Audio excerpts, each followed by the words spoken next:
I took my hair out of a band so I could make a funny thumbnail. No, I don't want to put it back. No, I just want to be like this. So I'm going to be doing this for a little while. Good evening. I don't have anything particularly remarkable to say tonight, but I've been putting off doing these, and I started to now notice every day that, oh gosh, a thought that I could have captured in some meaningful way if only I was used to capturing my thoughts. So I need to get in the practice of doing this. So this is me just maybe getting in the practice of doing this again. Um, so, hi. Um, One of the things that marked the previous, my first stretch of this was the state of the world. A couple of things. It was the condition that I found myself in that I felt like I needed to try to fight to understand. Part of that condition was a new way of experiencing my place in the world, my relative power, my relative place, um, which objectively was much smaller than I had previously believed it could have possibly been. So part of it was the power of feeling small in my own life, feeling small on the planet compared to the large forces that exist out there in the world. Part of it was the need to participate in some sort of discourse or dialogue, to flex my intellectual muscle and understand things because I still felt like I had some responsibility to shape it. So this feeling of powerlessness combined with a feeling of intellectual fervor and the desire to influence change and do something about it. It also, well, the first stretch of these was deeply influenced by the things that I was reading. So all of these things still are very relevant to my daily thought process, my place in the world and my relative power among the different forces in my life, my ability to exert influence over my own life and over the world.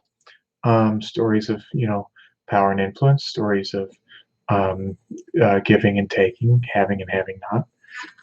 And then still heavy on my mind is the state of the world. It's the different state than it was when I first started making these videos. When I started making these videos, I was referring to the imminent possibility of civil war and the thought that I might actually be in some sort of a armed conflict to defend my immediate family and property against oppressors who are going to change our country for the worst.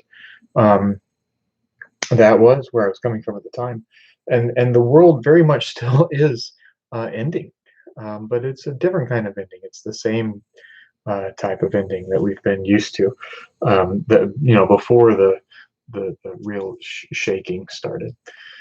Um, so that's challenging. All right, so let's get to the reading part. A couple of things.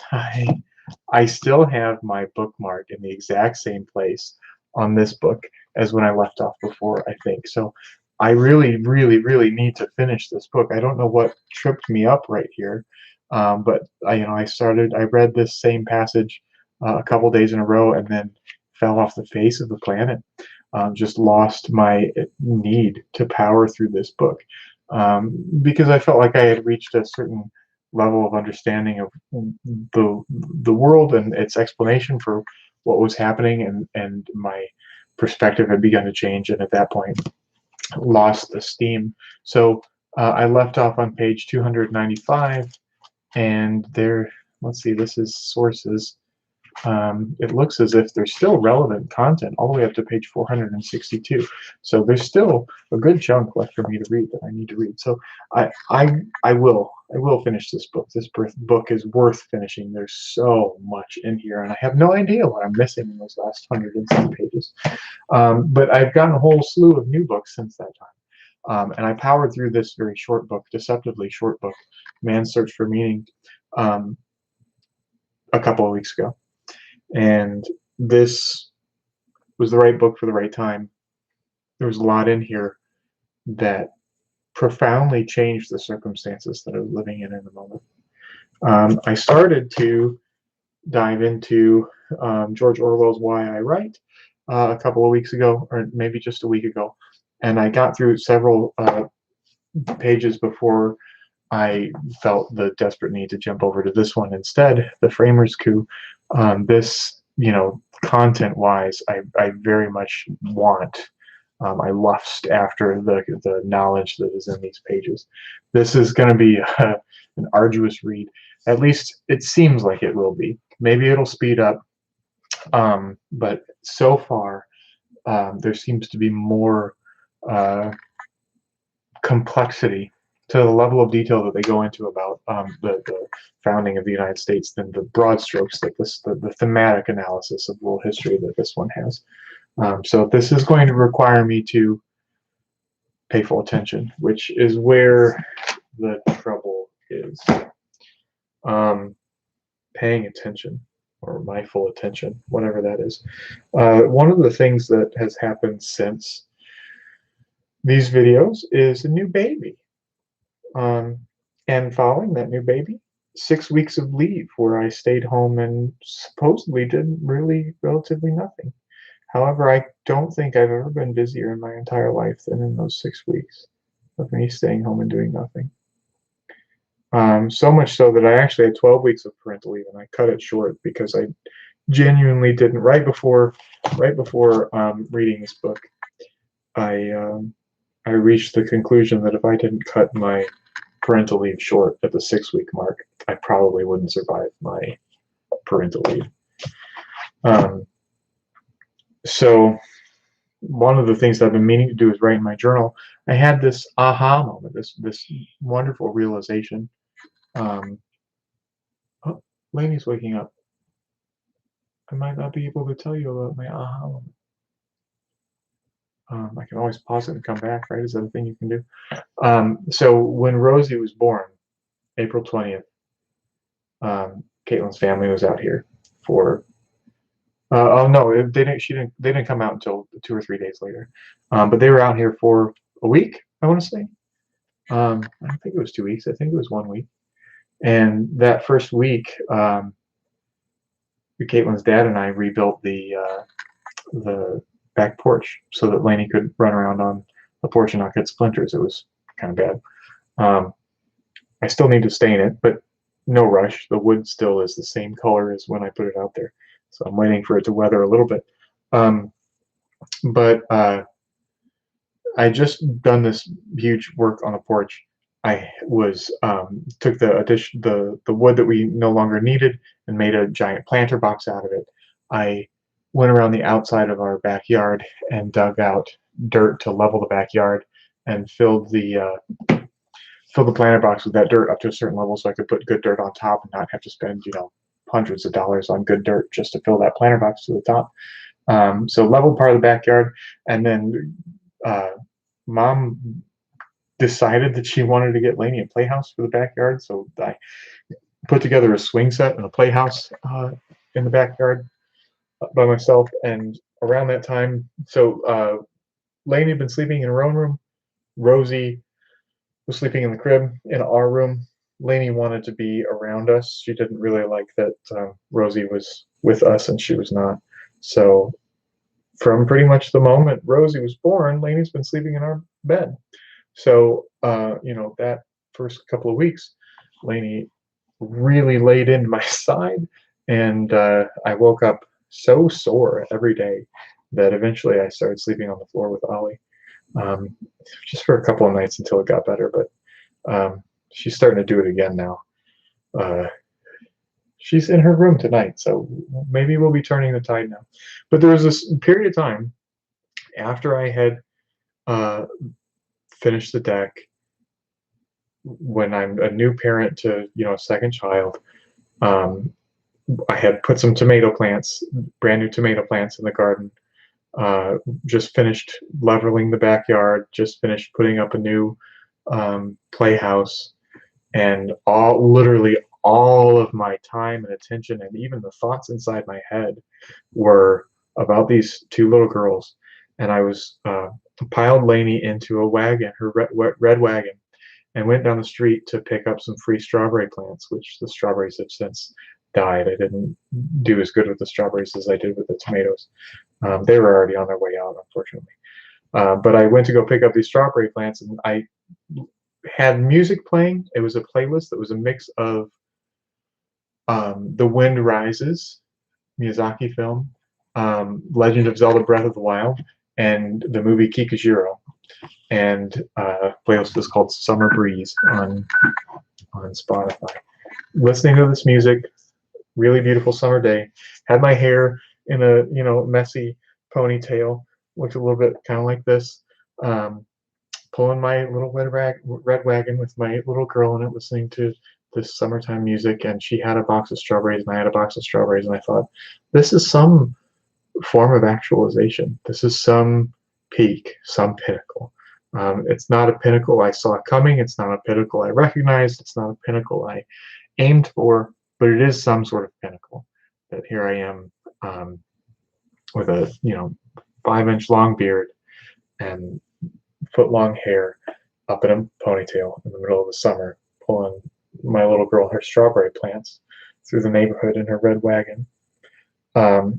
It just felt like maybe I peaked. Like I realized in that moment, I might be peaking right now. This might be the peak of my existence. Because in many ways, like I don't think I could do more. I don't think I could be more in that moment. I was caring for life on multiple fronts, living in a more honest way than I was used to living, facing a battle on multiple fronts, professionally, personally, as a father, as a husband, as a man of faith, as a citizen, and as somebody who is mindful of the future and hope for the best for their children. It was an earnest human doing their best, and it's just a unique moment of I am simultaneously more optimistic and more pessimistic than I've ever been at the same time. More pessimistic because I'm understanding what the world really is, right as it seems to be falling apart. More optimistic because I have to invest in the future. It matters to me that the future is okay because my girls are going there, and therefore anything in my power that I can do, and beyond my power, beyond the extent of my power, to make it right for them is my duty and my hope. So just a very unusual confluence of things leading to that moment. And at that moment, I decided, I really do want to make a journal entry to talk about this. And I probably still will mention it in whatever my next journal entry is. But I wasn't really at that moment recognizing the problem under the surface for myself, that I genuinely was running at a pace that was unsustainable for me. And I thought that unsustainable pace was more a practical, physical thing, that I genuinely was not getting enough sleep, that I genuinely was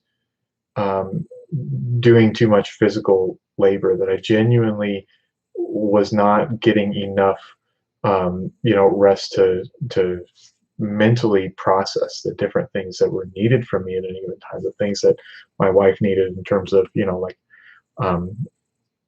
I don't know, simple stuff, cleaning and garbage and stuff, and simple parent stuff for Lainey, like watching her do stuff or picking her up, just twirling her around on my toes, and simple stuff for Rosie, like holding her, changing her diaper. I genuinely thought I was working at some physical constraint that I was going to break because too much was being asked of me.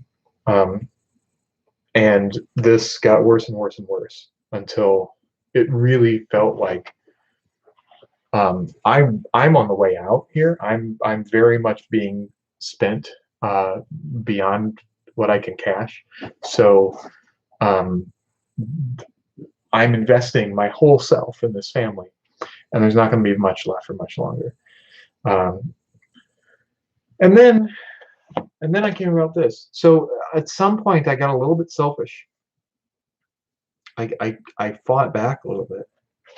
I blew up, really. It took a little while. I sort of like weaseled around it to say, you know, in the least dramatic and alarming way I could, started to say, you know, to my wife, to Caitlin, that you know, make your preparations. I'm losing this battle, um, and didn't get the reaction I wanted, and got indignant and started reacting. Started being more insistent on where I was coming from, and it was just a series of rebelling against my own rebellion that made me start taking some really selfish measures. What I felt were really selfish measures. What I felt were unacceptably selfish measures, like um, going on a car ride by myself, or buying myself going to a game store during that time and buying myself some dice. Didn't really even buy myself dice. I bought Laney dice, but you know, like selfish things. And one of those selfish things that really genuinely was selfish was a big book purchase. This book was here, but Kramer's Coup was one of them. Dialectic of Enlightenment, Marco Polo's World, The Undoing Project, Shaking the Gates of Hell, Faith-Led Resistance to Corporate Globalization, Thomas Hobbes' Leviathan, Hope in the Dark, A Paradise Built in Hell, Gravity's Rainbow, Manufacturing Consent. There's a couple more over there. You know, I got, I don't know, a dozen books, and these, and I started with this one. I don't remember why I started with this one. Because it resonated. Just look at it. It was where I was. It was short, and I didn't even realize how much I needed this book at that moment. I really needed this book at that moment. So Caitlin has a master's in mental health counseling. She's familiar with this book. She wanted to know how, you know, she had a renewed interest in seeing how I navigated this. And she very much wanted to, you know, tag along and read it. She struggled to find the time to do it. And I wasn't being very communicative at the time, because I was still felt as if the one thing that I had to do on my way out the door was sort of snub her for snubbing me for saying so. But I read through it and disagreed with a lot of the stuff that was said up front. Had my own opinions about some things that I probably, if I were doing this show at the time, would have said every night on my soapbox. I think I came out of it with a fairly unhealthy, simplistic, pragmatic, soulless perspective on the way the world works. But I came out of it with a value for myself. The only decision that I remember making reading this book was the realization that I did not do any of the, I couldn't make the choice not to do any of the things that I do for anyone else. I could make the choice that I was not, and this was very comforting for me. This was a change that I desperately needed. So it's going to sound selfish. It's going to sound like some sort of logic knot or whatever, but screw you, I don't care, because this change in perspective saved my life. I am not doing the things that I do for my wife. I'm not doing the things that I do for my daughters. I'm doing the things that I do for them because I believe that these are the things that a person of character would do, and I want to be known as a person of character. So what I get is to be a person of character, or to be perceived as a person of character, and um, that's why I do these things. So that was enough to make me feel in control again. Now, it's not the whole story, because the whole story is much more like, if I would love to pull up a feed of my Facebook statuses for the past 2 months to show you all the different places that I've been. But it's been a bumpy ride. It's been a very selfish reimagining of things. You know, one of the things that I find myself talking about so often now is um, how reality is a system of rules. Reality is a framework of algorithms, rules, and constants. It is a mathematical equation that you provide this input and this is the output. It's just a series of rules, a series of constants that you provide some input and this is the output. So it's just a framework. Humans, however, understand and perceive um, in a system of stories. This and therefore that, cause and effect, from a perspective. This is the hero of the story. They did this in response to that, therefore this. Um, there's not really a stable exchange rate between a faceless rules-based, constant-based system and a perspective, a subjective story-based system, but the two can exist on separate layers with a cushion in between, and that cushion in between is resources. So resources are things that exist according to natural principles and can be moved around in fulfillment of some cause and effect storyline. So that means that human existence in the real world boils down to the allocation of resources. Where do the resources come from? Where did they go?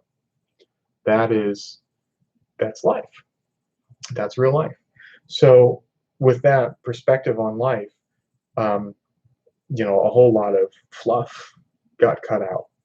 All right, well, if it's all about who has the water, if it's all about who has the food, if it's all about who has the sexual partners necessary for procreation, then uh,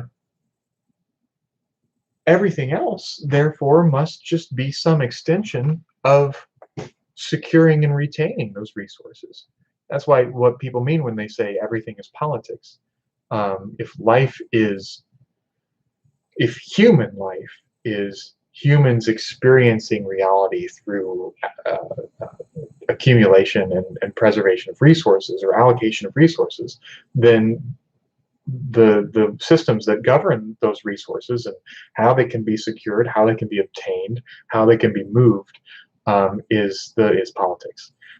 So all new knowledge, all old knowledge, all tradition, all culture, um, all language can be employed to either justify resources being moved or resources remaining where they are. And everybody has a different interpretation of whether resources should move or stay where they are, and if they do move, how they should move and where they should move and to whom. So for that reason, everything is politics.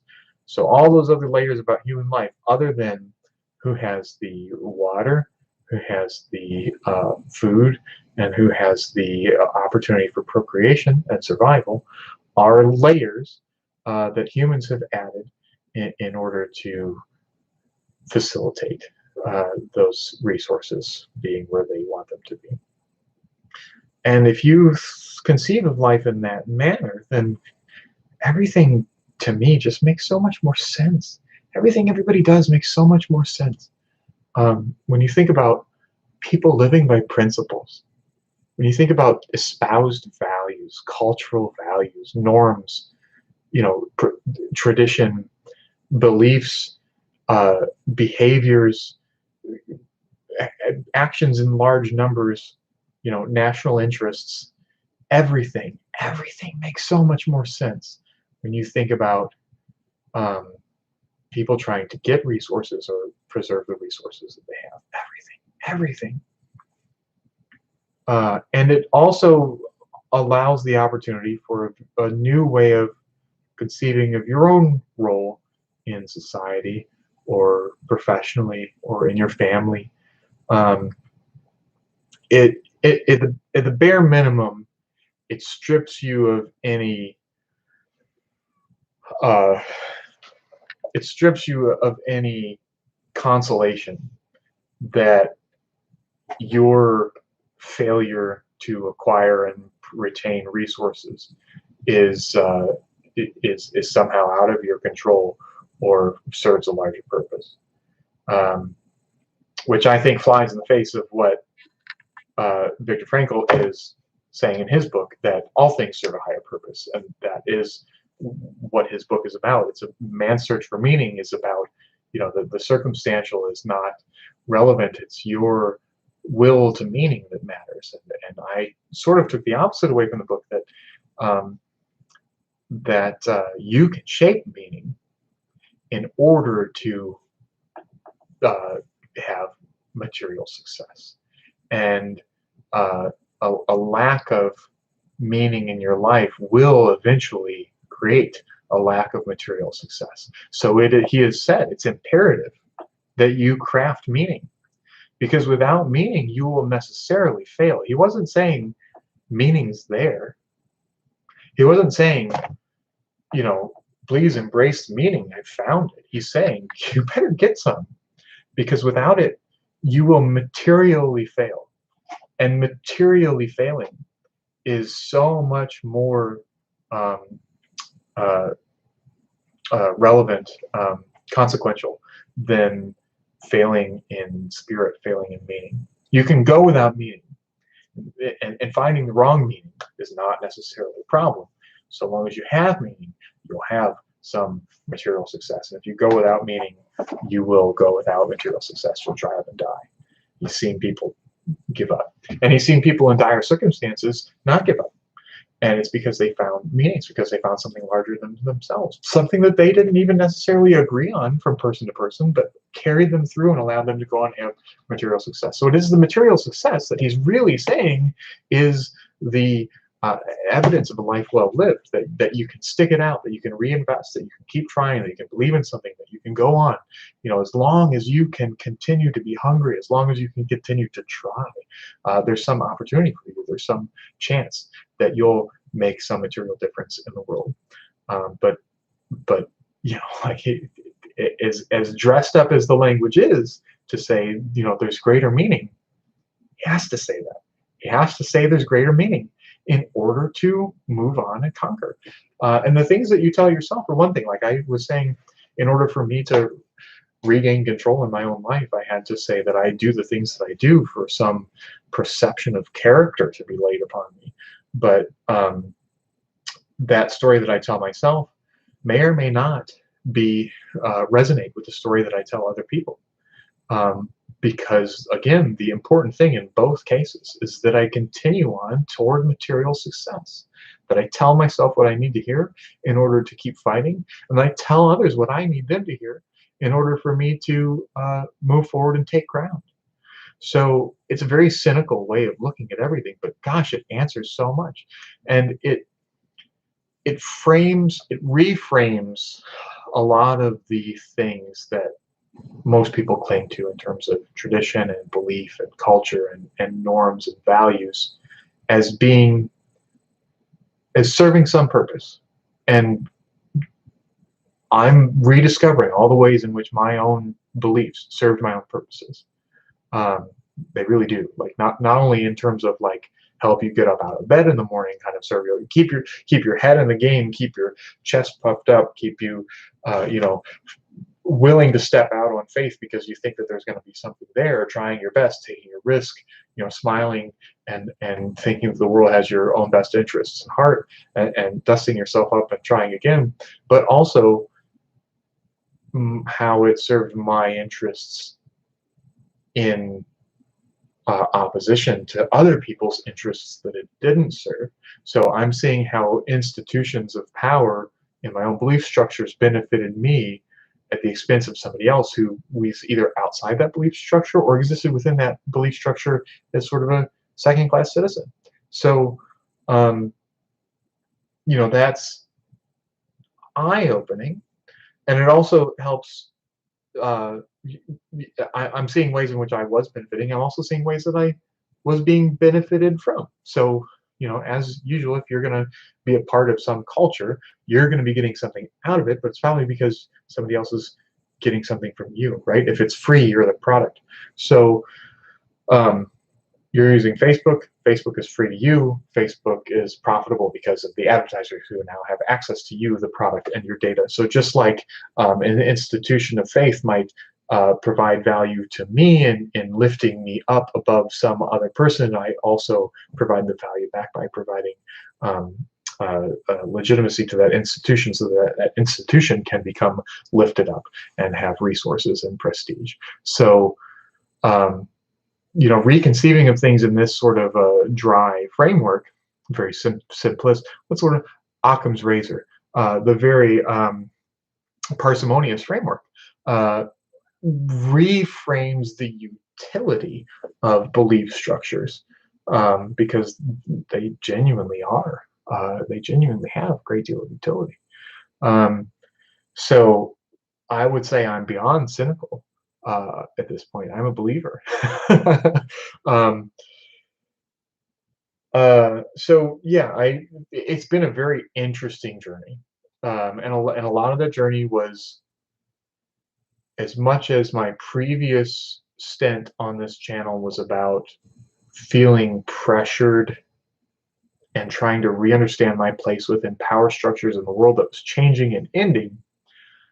I had sort of a microcosm of that for myself since then, of my own culture changing, my own power fading, my own world ending, um, and coming out of that with the exact same strategy that I had before, which is, um, you know, saying no, rebelling against, raging against the dying of the light, and fighting back, and being selfish and educating myself.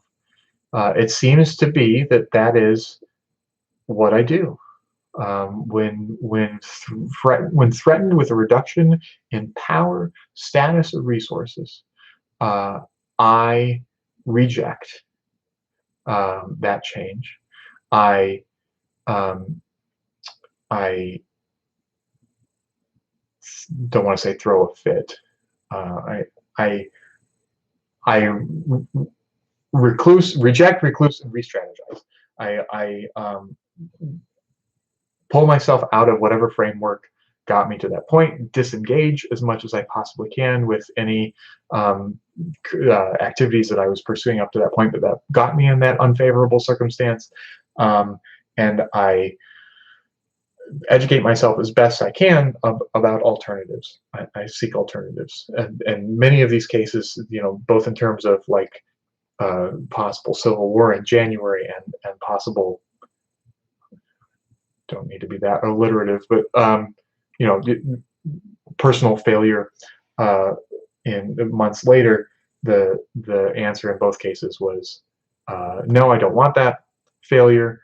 I'm withdrawing, and I'm going to look for some other way out. And looking for some other way out in both of these cases required me to try to obtain a significant education, because these were not simple escapes. And it seems like education is to some degree a knee-jerk reaction of mine now, having done it for, been going through the system of education for decades now.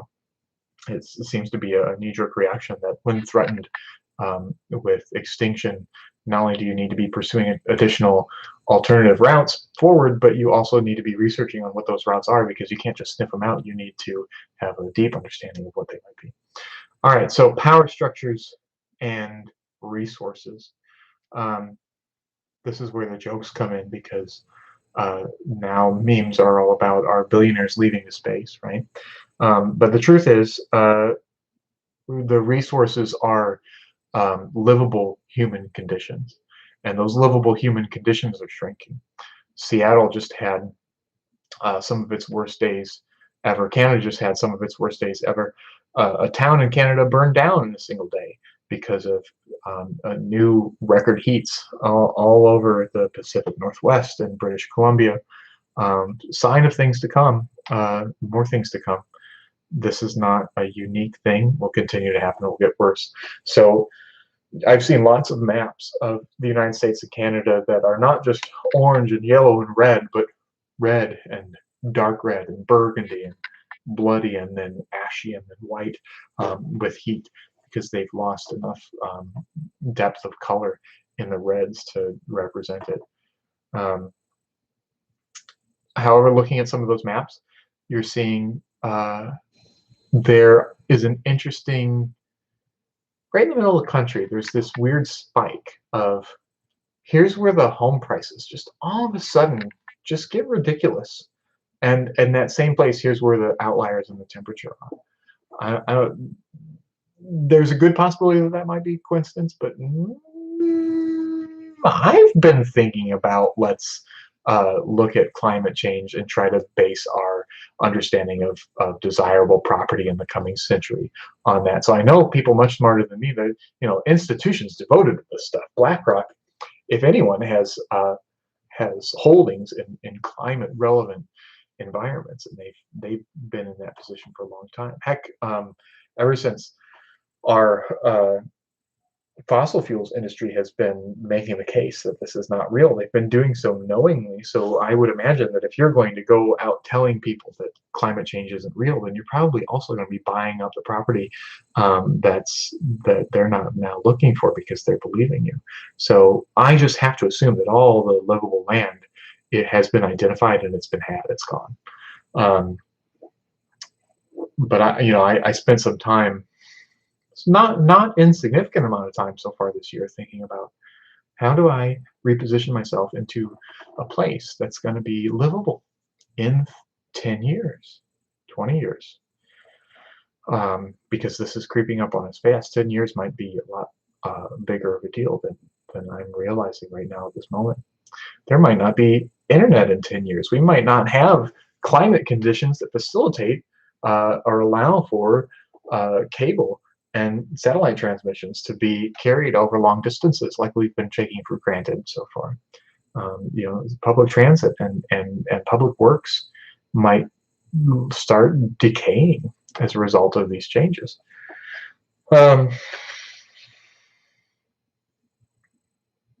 So thinking about the world in terms of resources and thinking about the world in terms of messaging, politics, I care less about who's in charge of the country than I care about is my family on a plot of land that is survivable for human beings. Is there a plot of land that we can grow vegetables on? Is there a plot of land that has sufficient access to water? These are the kinds of things that I'm now thinking about, because those are now potentially, not only the most important resources that there are, but they're going to become much more relevant, because the abstract layers of resources on top of those things are going to break down, because they're not going to be able to compete. They're not going to be able to keep up with the changes. The dollar is not going to be able to keep up with the change in access to water and food and shelter.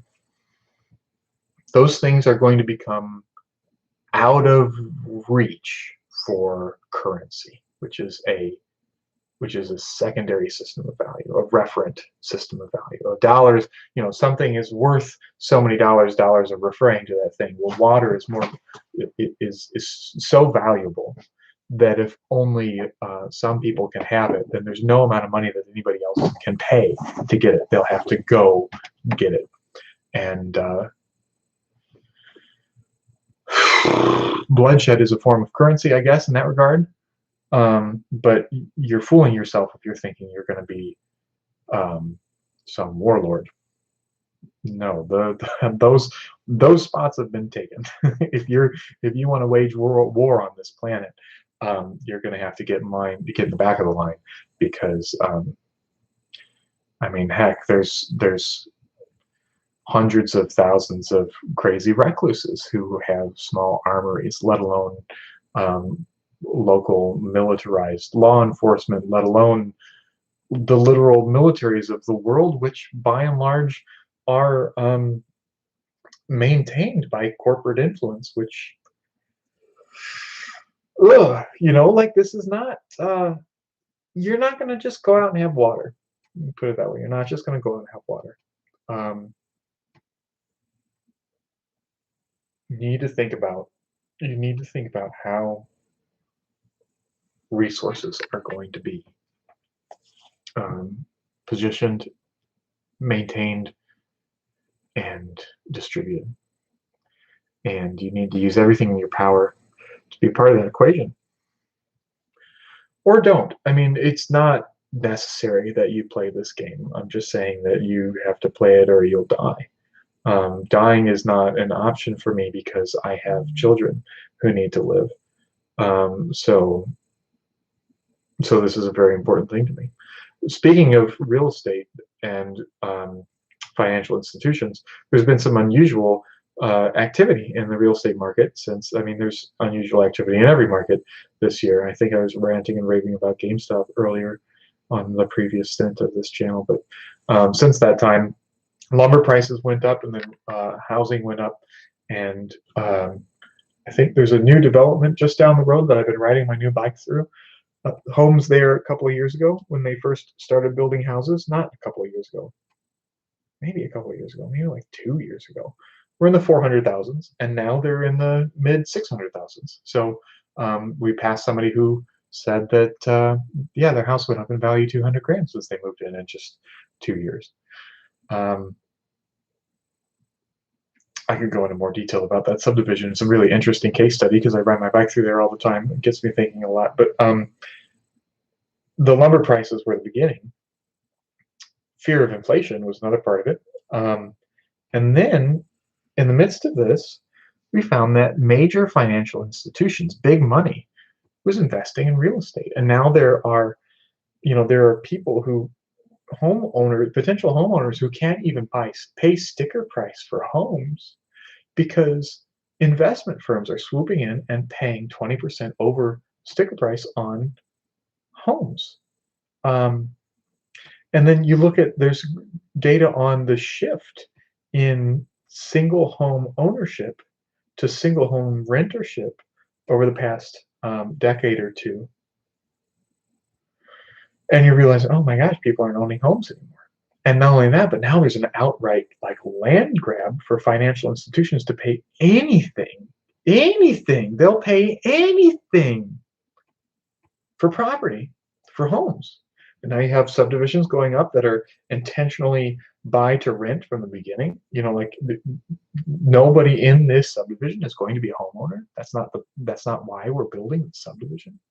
People are not going to own homes anymore. So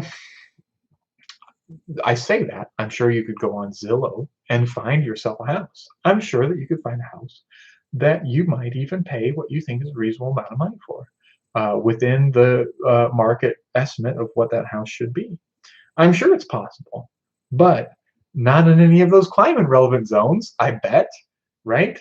If you're going to be making such overt moves to purchase land at this point when every day we're having a new record high temperature all over the world, then you're probably going to be, I don't know, buying property where humans are going to be able to live, you would think, right? And certainly your institution would have that kind of information if you're going to be wheeling and dealing like that. You're not going to be buying property that's going underwater in 5 years, right? You're not going to be buying anything in Florida. That wouldn't make any sense.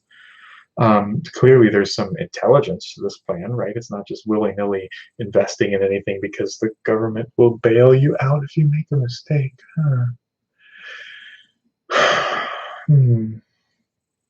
Well, anyway, homes, the government's not going to take those homes away from those people anyway. So the first time home ownership is over. If you do not currently own a home, you will probably not own a home.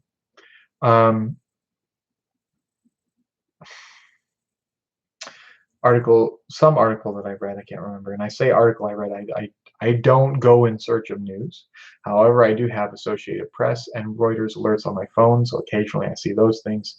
I don't like to go beyond that. Even if I find the information to be favorable, I don't like to go beyond that because I just don't. I don't like playing the fake news game anymore. It's so scary. That my ideas can be equal to your ideas. I think that Donald Trump did a hell of a job on even traditionally right-leaning institutions like the New York Times and the Wall Street Journal, more so the Wall Street Journal, um, and CNN, which I think is left-leaning, but typically not partisan. Maybe we just don't have news. No, the truth is we don't have news. We have we used to have a military-industrial complex. Now we have a military-industrial media complex. Uh, for those of you who somehow don't know at this point, our country does not do the things that its citizens will it to do at any level. Anyway, what was I talking about? I'm not a avid news consumer. I read long form essays on subjects that are thoroughly analyzed and may have some slant, but at least provide considerable firsthand knowledge in doing so. Nevertheless, I'm observing that home prices are still on the rise. There are only a certain amount of livable places on Earth that are likely to, still remain within a decade or two.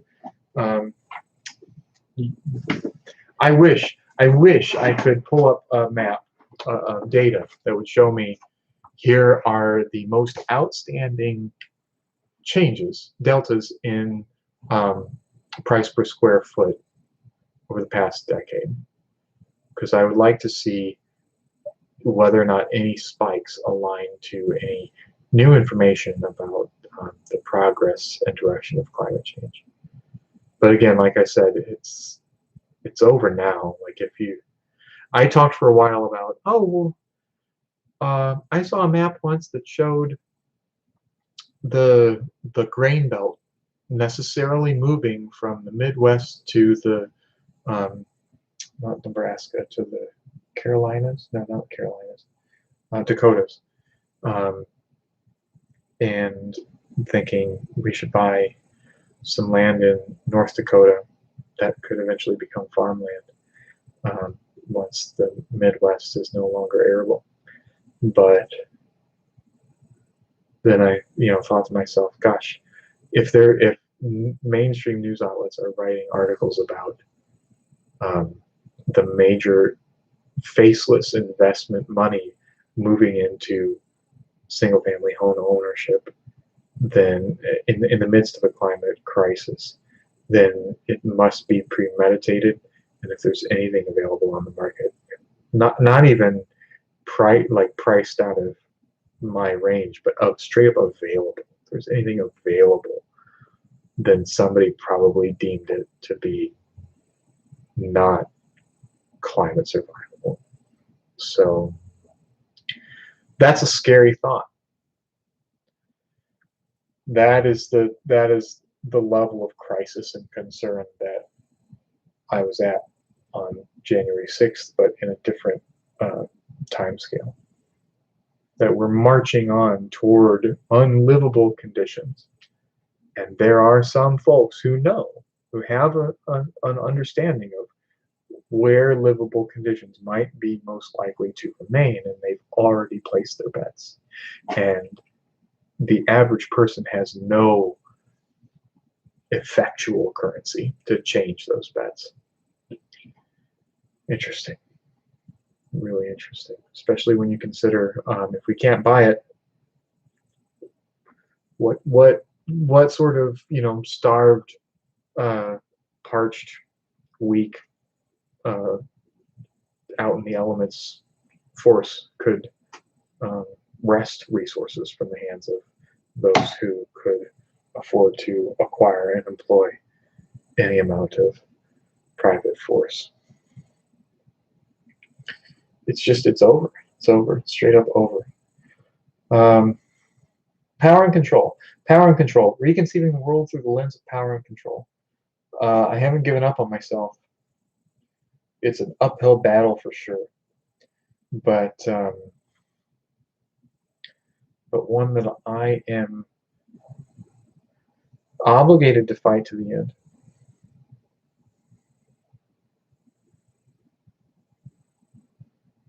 I'm not trying to be father of the year or anything, but my girls are going to be okay if I have anything to do with it. Before I read this book, I often, let's say 4 weeks ago, I often thought of and conceived of things of the perspective that I was actively pouring myself out into my daughters, and soon they would be full of me, and I would be empty. And there would be nothing left of me to give. There would be nothing left of me to have for myself. I don't know really where that sense of urgency originated from, but I know that somehow it caught me and brought me to a place that I felt like I was out of time. And the only option I had was to pour everything that I possibly could into my girls at every second of their waking existence. I still feel that way, but at least I feel like I can fight the long fight now. That's important.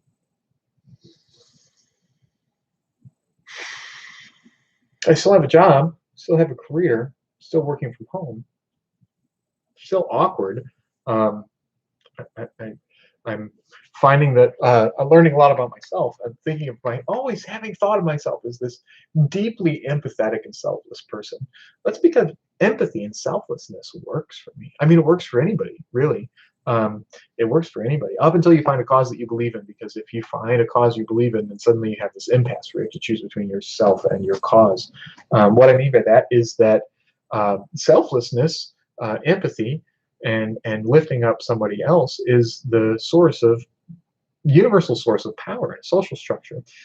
If you empower everyone you meet, that is a good strategy regardless of whether you're selfish or selfless, because then you only know powerful people and they only know you as an empowerer. So if you can be in a group of 10 people and everybody has a different opinion, you can be the one that goes among those people, and then at the end of the day you can be the one who expresses all those people's opinion. This person says this, that person says this person wants this, that person wants this. Then you can start to shape the discussion. You become an incredibly valuable ally to everybody in the equation, and then you speak for that whole group. Now you have the power of 10. You have acquired the power of 10. You can go compete with another group of 10. But you don't want to compete with that group of 10. You want to internalize and accept and understand that group of 10, and now you're 20. You want to rise to, you never want to make an enemy out of anything. I was talking about the other day that some people say that you can judge someone by the power of their enemies. Well, that may be true, but that doesn't mean you go pick a fight. Because even if you're picking a fight with somebody much larger than you, then all you're really doing in doing that is you're setting a limit of your power, a limit that you're never actually going to reach. You're declaring war on something up there, but how are you going to get to it?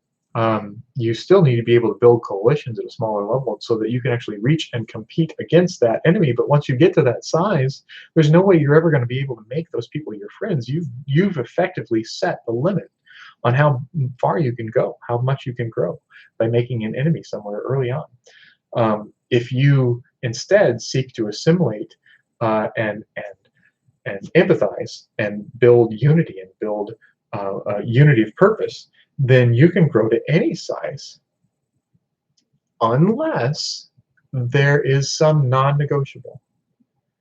If there's ever a non-negotiable in there, then you've established a bridge you can't cross, and you've set a limit on the size you can grow. You've framed your coalition as thou shalt not exceed this boundary. Your coalition can still grow on the backside. You can acquire bedfellows on this side, but you'll never be able to cross that boundary that you've said, here's where my principle lies. The funny thing is, when you do that, not only are you limiting your own power, but you're kind of making it difficult to parse the bedfellows that you're acquiring, because you don't have the ability to bring these bubbles together and let them weed out the bad apples, right? You might have something that says, I don't like people who this, and that's very important for your coalition. But you're also acquiring people who are saying, "I don't like people." Like you're acquiring, you're bringing misanthropists into your equation who just genuinely don't like that other person because they don't like people, not because they have some kind of a principle. Yeah, that guy smells too, by the way. Also, I don't like people who smell.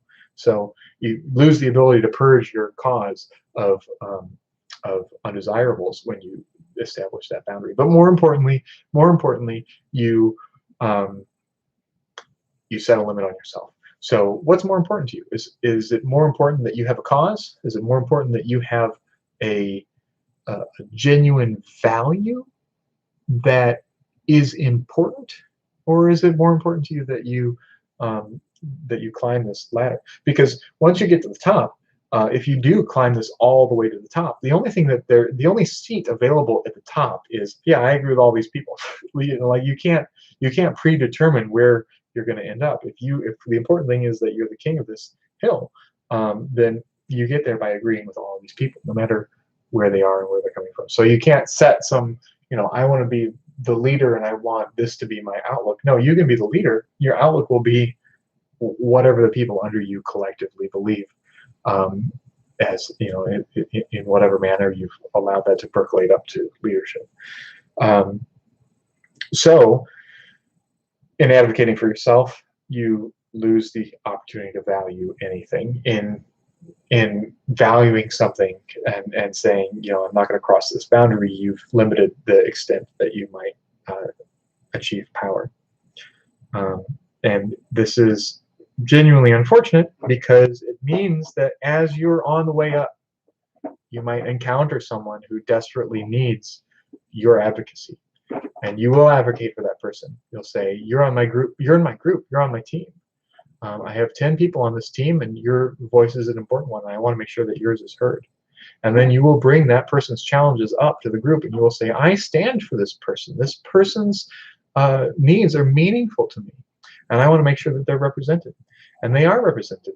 And then that group comes to trust you, and the people within that group to come to trust you. But all you've really done is you've allowed for there to be a discussion about consensus, and then you move on and you say, we're going to go more people into this coalition. Well, that group of 10 might decide, generally, aside from this one person, we don't like that thing. And then that one person has to think, I thought somebody was going to fight for me. Yeah, I fought for you, but I'm not going to die on that hill. Well, I might. Like if there's 9 of them and 1 of me, I might die on this hill. Why is that not important to you? Well, it's not. It is important to me, but it's not important enough to stop my, I can't end my career here. I can't end my ascent here.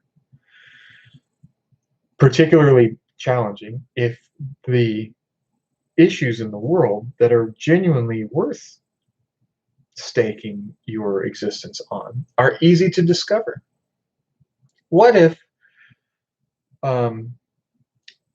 it was obvious that humans should all have equal representation, that people should all have equal opportunity, that people should all have equal regard, and that we should work to change anything that was institutionalized or tradition that spoke otherwise? Well, if it's obvious, then there's probably already entrenched opinion on either side as to whether or not everybody should have equal everything, or who should have what and why. Some people should have these things and some people should not. If it's obvious, then people already have opinions, and those opinions are already entrenched, which means that as soon as you jump in on one side or the other of one of those issues, then you've sort of you've put yourself on the one side of a known boundary, as opposed to trying to be in a boundaryless environment that would allow you to maximize your own territory. What if the world is ending was obvious? What if climate change is real is obvious? What if our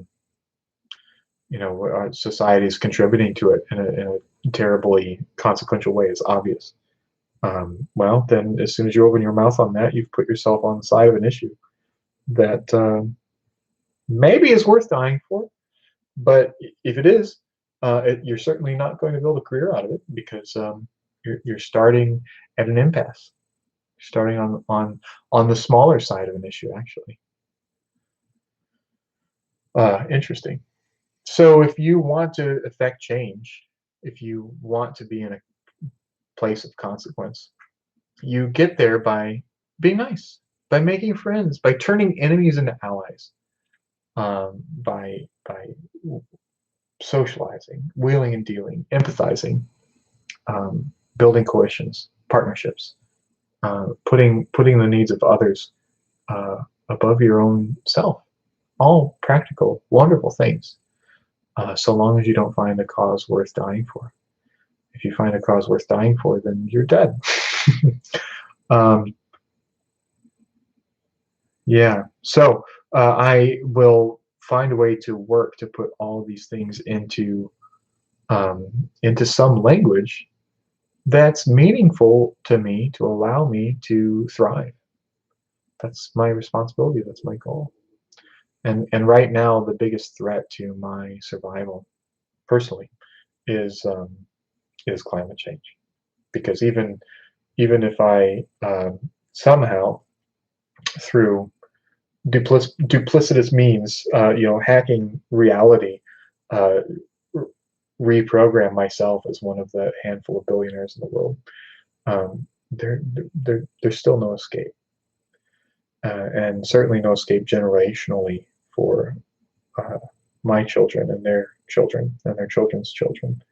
And even if there was some respite for those with means, it still would be a very different world, and it would be a challenging world, and it would be largely a failed world that is our fault. So yes, some of these things I very much have a stake in and a purpose for, and they are personal. They're personal, and for that reason, I have to fight because I'm invested in them, and I will shape messages and meaning and interactions as I see fit to ensure that these things change in a way that is most beneficial for the for these little ones that I care immensely for, as any father should. All right, so that's my understanding of the world these days. My recent reads. I probably am not going to do this 2 nights in a row. I just don't expect that I'll do that. Tomorrow's a work day after a long weekend, 4th of July, and I've got a lot of reading to do.